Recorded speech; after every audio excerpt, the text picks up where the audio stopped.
नमस्कार बंधुरा tasty table चैनेले सकलके स्वागत। निये चले एसेछि आजके एकटा जल खाबारेर रेसिपि। घरेते थाका सब रकम उपकरण दिएई बानिये देखाबो आजके सुजी उत्तापाम और तार साथे थाकबे टमेटो अनियन चाटनी। चलुन देखे नेওয়া যাক आजकेर रेसिपि। प्रथमे आमी एकटा पात्रे सुजी नियेछि, ठीक যতটা सुजी नियेछि सेई परिमाणेई जल नियेछि और दई नियेछि सुजिर हाफ। सामान्य लवण दिए आमी एकटा बैटार तैरी करे निচ্ছি। भालो करे नाड़िये निচ্ছি जाते कोनो लाम्प ना थेके जाए। एकटा मिहि बैटार आमादेर तैरी करते हबे। भालो करे नाड़िये निये एबार आमी एकटा ढाका दिए ढेके देब आध घंटार जन्य। अपर दिके आमी एखाने पेঁয়াজ, टमेटो, धनेपाता और काँचा लंका छोटो छोटो करे कुचिए निয়েছি। आध घंटा परे ढाकाटा खुले निচ্ছি। এবার একটু নাড়িয়ে দেখছি জল কিন্তু একদম টেনে নিয়েছে। দিয়ে দিচ্ছি সামান্য পরিমাণে জল। ব্যাটারটা ঠিক এরকম হবে, মানে পাতলা তো একদমই হবে না, আবার খুব টাইটও হবে না। ভালো করে নাড়িয়ে নিচ্ছি আরো একবার যাতে কোনো লাম্প না থেকে যায়। এবার গ্যাসের ফ্লেমটা অন করে একটা তাওয়া বসিয়ে দিয়ে সামান্য পরিমাণ সাদা তেল দিয়ে দিলাম আর একটা টিস্যু ন্যাপকিন দিয়ে ভালো করে তাওয়াতে ছড়িয়ে দিচ্ছি তেলটা। গ্যাসের ফ্লেমটা এই সময় একদম হাইতে করে দিয়ে দেব 2 চামচ ব্যাটার। তারপরে একটা গোলাকৃতি শেপ দেব।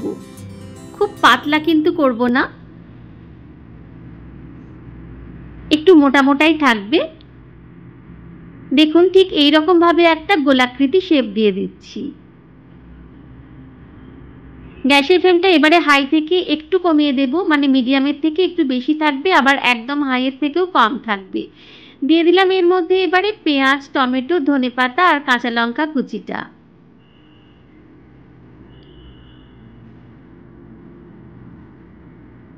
সবকিছু ভালো করে দিয়ে দেওয়ার পর খুন্তিটা দিয়ে আমি একটু চেপে দিচ্ছি যাতে এগুলো বসে যায়। তারপর আস্তে করে তুলে দিচ্ছি। এটাকে আমি এবারে উল্টে নেব। উল্টে দিলাম খুব সাবধানে। এরপর একটা ঢাকা দিয়ে দিলাম 5 মিনিটের জন্য। গ্যাসের ফ্লেমটা কিন্তু এই সময় মিডিয়ামে একটু করে দিয়েছি। খুন্তি দিয়ে আস্তে করে এটাকে তুলে নিচ্ছি একটা অন্য পাত্রে। এটা কিন্তু একদম তৈরি হয়ে গেছে। বানিয়ে দেখাচ্ছি আরও একটা সুজি উত্তাপাম। তাওয়াটা ভালো করে পরিষ্কার করে নিয়ে সামান্য পরিমাণে তেল দিয়ে দিলাম। টিস্যু ন্যাপকিনটা দিয়ে ভালো করে তেলটা ছড়িয়ে নেওয়ার পরে গ্যাসের ফ্লেমটা বাড়িয়ে 2 চামচ ব্যাটার দিয়ে একটা গোলাকৃতি শেপ দিয়ে নিচ্ছি, ঠিক উত্তাপামের মতো।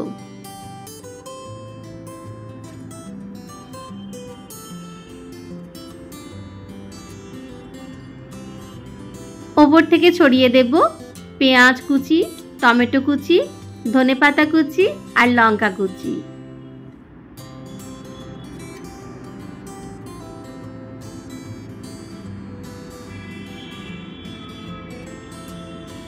দিয়ে দেব একটা ঢাকা 5 মিনিটের জন্য। 5 মিনিট পর ঢাকাটা খুলে নিচ্ছি। পেঁয়াজ, টমেটো, ধনেপাতা, কাঁচা লঙ্কা কুচিটা একটু চেপে দিচ্ছি খুন্তি দিয়ে। চাইলে ওপর থেকে একটু তেলও ছড়িয়ে দিতে পারেন, না দিলেও ক্ষতি নেই। খুন্তি দিয়ে বেশ সুন্দর করে আগে তুলে নিয়ে এটাকে উল্টে দিলাম। আবারও 5 মিনিটের জন্য ঢেকে দিচ্ছি। ওটা হতে হতে আমি বানিয়ে নিচ্ছি টমেটো অনিয়ন চাটনি। এর জন্য আমি 3টে বড় সাইজের টমেটো নিয়েছি, 2টো মাঝারি সাইজের পেঁয়াজ নিয়েছি, 10-12 কোয়া রসুন নিয়েছি আর 1.5 ইঞ্চি আদার টুকরো নিয়েছি। সব কিছু মিহি করে কুচিয়ে নিয়েছি। এবারে গ্যাসের ফ্লেমটা অন করে একটা পাত্র বসিয়ে দিয়ে সামান্য সাদা তেল দিয়ে দিলাম। তেল গরম হলে এর মধ্যে দিয়ে দিলাম সর্ষে, শুকনো লঙ্কা আর বিউলির ডাল ফোড়ন। কারি পাতা থাকলে কারি পাতাও দেবেন এতে। আমার কাছে কারি পাতা আজকে ছিল না, তাই কারি পাতাটা আমি দিতে পারিনি। ভালো করে নাড়াচাড়া করে নিচ্ছি ফোড়নটাকে। ফোড়ন ফাটতে শুরু করলে এর মধ্যে দিয়ে দিলাম কুচনো পেঁয়াজটা।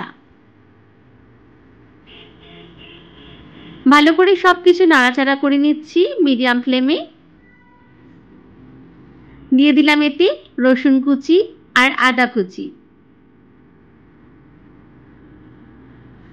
ভালো করে সবকিছু নাড়াচাড়া করে নেওয়ার পর শেষকালে দিয়ে দিলাম টমেটো কুচিটা। সবকিছু নাড়াচাড়া করে নিচ্ছি, মানে একটু ভাজা ভাজা করে নিচ্ছি মিডিয়াম ফ্লেমে। খেয়াল রাখতে হবে যেন এটা পুড়ে না যায়। দিয়ে দিলাম সামান্য লবণ। লবণটা দিয়ে দেওয়ার ফলে টমেটোটা তাড়াতাড়ি গলে যাবে বা নরম হয়ে যাবে। টমেটোগুলো এখন বেশ সুন্দর নরম হয়ে গেছে। দিয়ে দিলাম শেষকালে সামান্য পরিমাণে চিনি। সবকিছু ভালো করে ভেজে নেওয়া হয়ে গেছে। এবার এটাকে ঠান্ডা করে নিয়ে মিক্সিং জারে নিয়ে একটা মিহি পেস্ট তৈরি করে নেব। এর সবকিছু আমার ঠান্ডা হয়ে গেছে। এবারে আমি এটা মিক্সিং জারে নিয়ে নিচ্ছি, একটা মিহি পেস্ট তৈরি করে নেব। দিয়ে দিচ্ছি সামান্য পরিমাণে জল। মিহি পেস্ট তৈরি করা আমার হয়ে গেছে। এবারে পরিবেশন করে নিচ্ছি। প্লেটে নিয়ে নিলাম সুজি উত্তাপাম, আর সাথে দিলাম টমেটো অনিয়ন চাটনি। এরকম জলখাবার খেতেও যেমন সুস্বাদু হয়, তেমনি এটা একটু স্বাস্থ্যকরও হয়। উত্তাপামটা যেহেতু সুজি আর দই দিয়ে বানানো হয়েছে, আর এতে খুব কম তেল ব্যবহার করা হয়েছে, তাই এটা যথেষ্ট পুষ্টিকর হয়। রান্নাটি শেষ পর্যন্ত দেখার জন্য ধন্যবাদ।